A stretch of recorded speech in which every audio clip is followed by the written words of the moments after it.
Welcome to the eCommerce Badassery podcast, the place for scrappy female entrepreneurs who want to learn actionable steps and strategies to grow the traffic, sales, and profit in your e-commerce business. I'm your host, Jessica Totillo-Coster, a 20-year retail veteran who spent 3 years as the only employee of a 7-figure online store. That shit was crazy.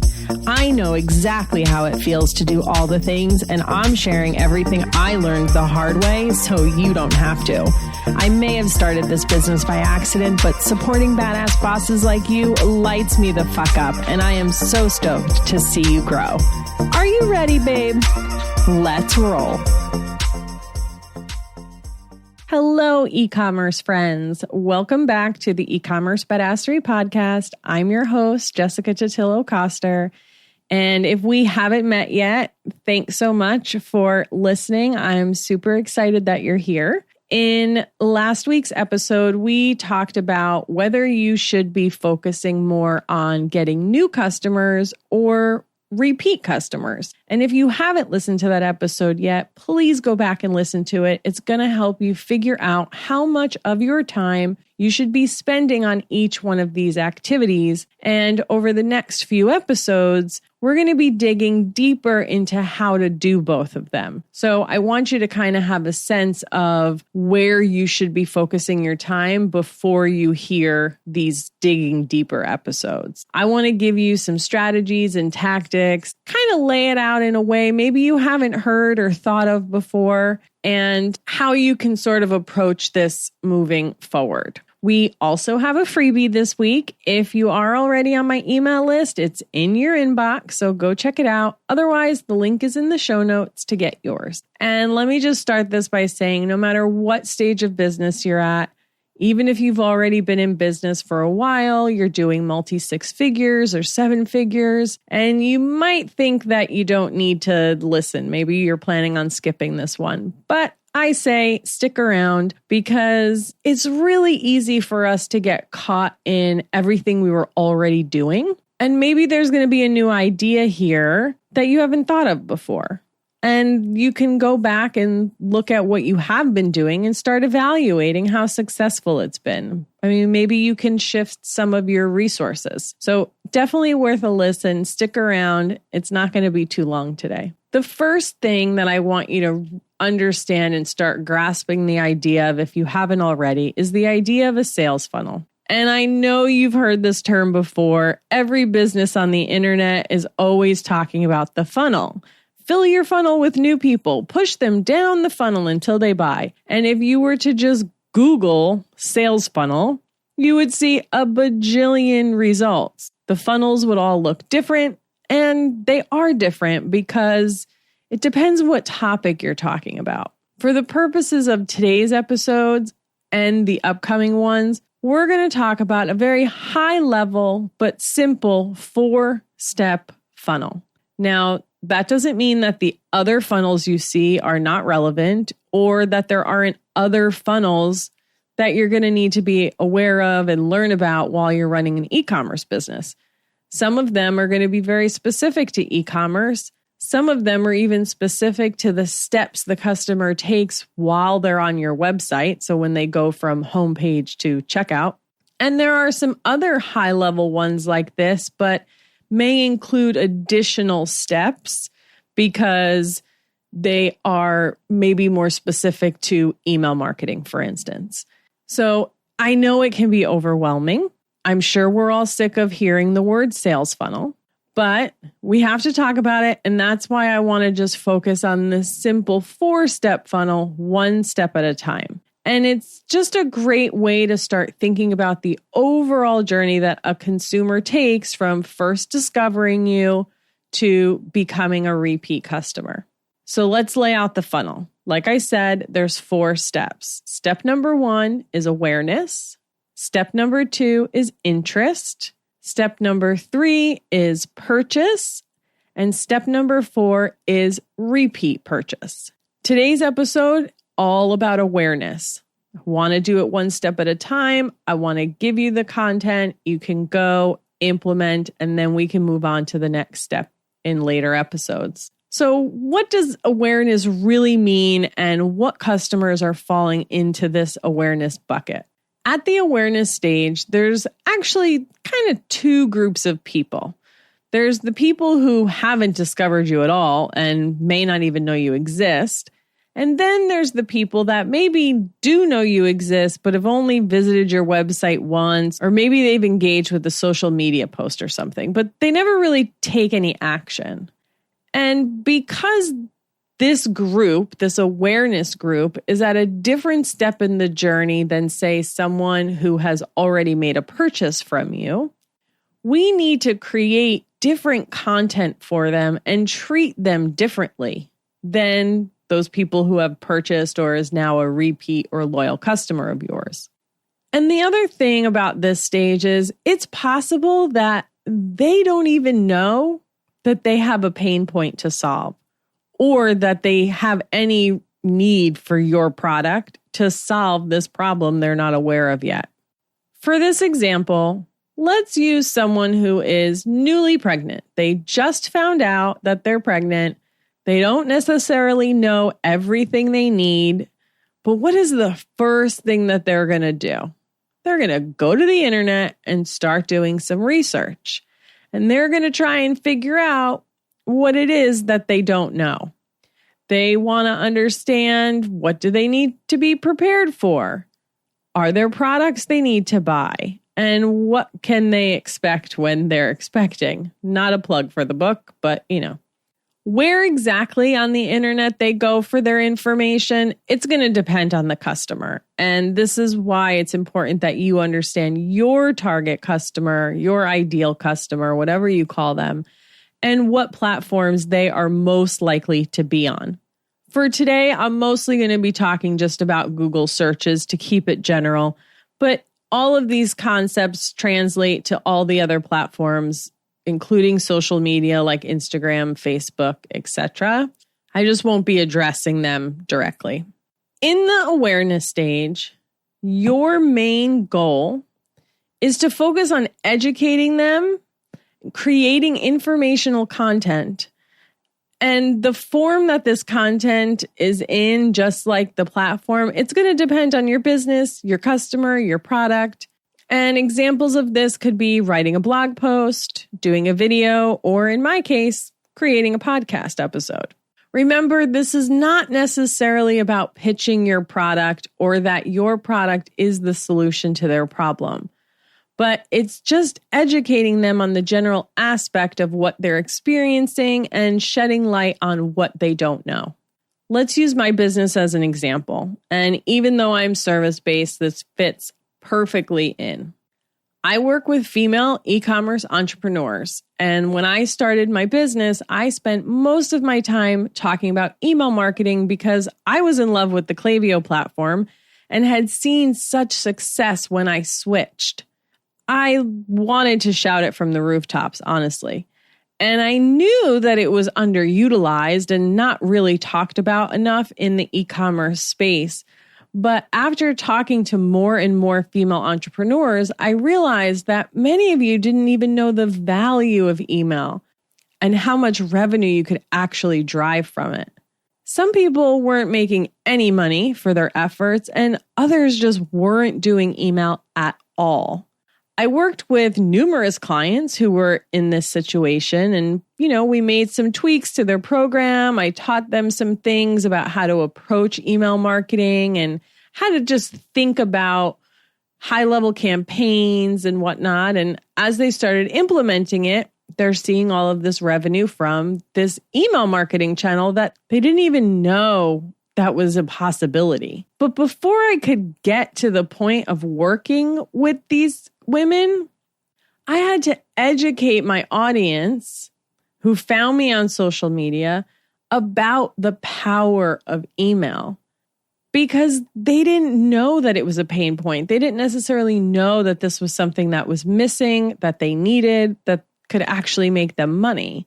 And I started to plant those seeds, and they started to wonder, I wonder if this could work for my business too. At the awareness stage, that's all you're trying to do is educate them, let them know what's possible. so that you can move them further on down. Now, you are selling products, most likely if you're listening to this podcast, but the approach is the same. So think about the people who don't even know that they need your products yet. Take a couple steps back from your current customers and repeat customers or where you were before, right? Because a lot of time we are our own customer. What kind of content do they need to consume to figure out that they need your product? I have a really good example. I want you to go, this is your homework. I want you to go check out this website and see the type of content they create because it really will help illustrate it. It's called themanregistry.com. They sell groomsmen's gifts and things like that. They do a really great job for the groom or the best man. And when you think about a groom about to get married, his best man, it's possible that this is their first rodeo. They don't necessarily know what's expected of them. So the Man Registry has created content for this awareness stage. There's content on planning a bachelor party, giving groomsmen's gifts, tips on proposing, planning the honeymoon, and all the things that go into planning a wedding, which if you've ever done it, you know it's fucking bananas. And when someone first hits this website, they're not necessarily ready to buy the groomsmen's gifts right away, but they have such great content that they are in the top organic results for these topics. And if you as the groom-to-be keep coming across their website and you get really good information from them, when you are ready to buy, you're going to say, oh, you know what? Cool. These guys, they've already given me so much great info. They have awesome products. Let me just buy from them. So they do this specifically with blog posts, but you can do this with video too. And video has that extra element of connection that you can't get through the written word, right? When you're face to face with someone, it like fast tracks that trust. And I'm sure you've heard of the know, like, and trust factor, right? So doing video will get you to that place faster for sure. And even if it's just on YouTube, which is the second largest search engine, by the way, after Google, or embedded on your website, doesn't matter, it's going to get served up in search results. So when someone goes to Google and types in their query, if you have a great video, it will come up in the search results. All right. So I know you are just dreading the idea of creating all of this content for people who aren't necessarily ready to buy. I get it. But remember, when you're creating this educational content, you're going to focus on evergreen topics, things that aren't time sensitive. So you put in a little bit of work up front, and then it continues to serve you for a long time to come. Plus, when you start with a larger piece of content like a long form blog, you can then take bits and pieces of that post and repurpose it in other places like social media. So you don't have to reinvent the wheel all the time. Also, the longer content exists on the web, the more likely it is to show up in Google, because Google also takes the age of your website into account of how it ranks things. And I talk a lot more about this in the SEO episode, so go back and check that one if you're not too familiar on how all that works. Link will be in the show notes, of course. So you create a piece of content today, and it's going to serve you for 6 months, for a year, for 2 years. You'll want to go back and update this periodically. Of course, maybe you have new information. Maybe there's new trends happening, something like that. And then you just republish it as a new post. But it'll be on the same URL. So you will still have all that old SEO link juice, as they call it. Now, creating all this content is great. You're getting the people aware of the problem that they have. They're reading your content. But what happens afterwards? You've got to make sure that you always have some sort of call to action. What do you want the user to do after they consume your content? So if we're talking about an educational blog post, do you have a content upgrade you want to offer where maybe you go deeper into the topic you are sharing in exchange for their email? So the upgrade you share could be your top 10 tips for blank. And one of those tips could be your product. So not only can this work as an upgrade from an existing piece of content, but you can use this on Pinterest as well as a lead magnet because Pinterest is a search engine too. So maybe at this stage, right, handing over a discount code for an email address, they're not necessarily ready to buy yet. So it might be too soon. But if you can offer them something that they can download, if they're coming in from a search engine, that might be better because at this point, they're just trying to get an answer to their query. So think about where they are.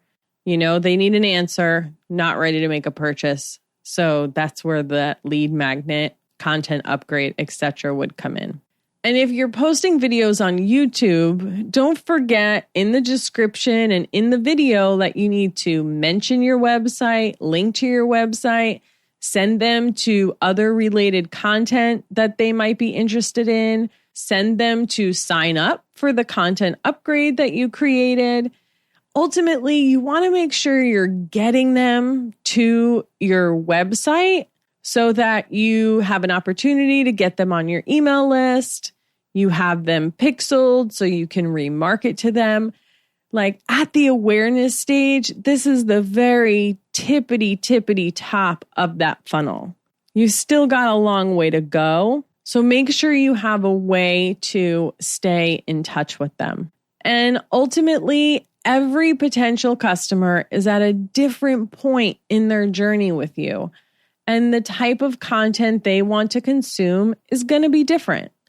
And it's your job to give them what they need when they need it. So this is true on your blog post. This is true on your social media, in your emails, right? Like if you are only ever creating content that speaks to the person who is already a loyal customer, you're going to lose those other people before they make their first purchase. But then if you're only talking to the people who have yet to buy from you yet, you're going to lose those other people from making repeat purchases. So that's why I wanted to break down this funnel with you so that you can treat each one of those steps and the people who fall within that group differently because that's what they need.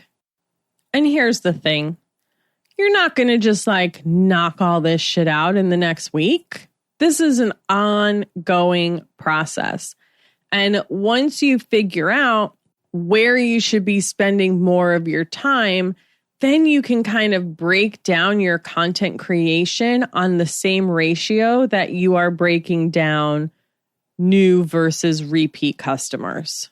So for instance, if you are, let's say you're just doing it 50-50, right? You want to spend 50% of your efforts getting new customers, and you want to spend the other 50% of your efforts catering to your repeat customers, then spend 50% of your time creating content for new people and 50% of your time creating content for the repeat customer. That's a really simple breakdown. It's going to be different for everyone's business, of course, but that's how I want you to sort of think about it so you know where you should be putting your resources because you know, you're an entrepreneur and you don't have all the time in the world. And we've got to be smart about what we're doing.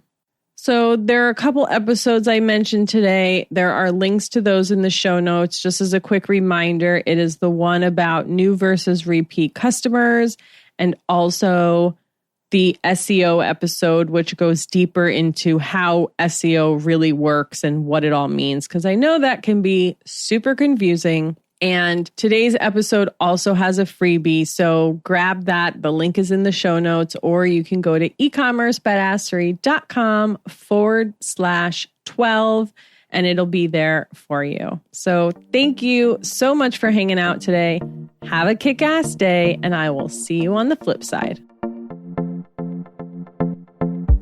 Thank you so much for listening to today's episode. If you like what you heard, I'd be so grateful if you'd leave a review on Apple Podcasts, and don't forget to subscribe so you never miss an episode.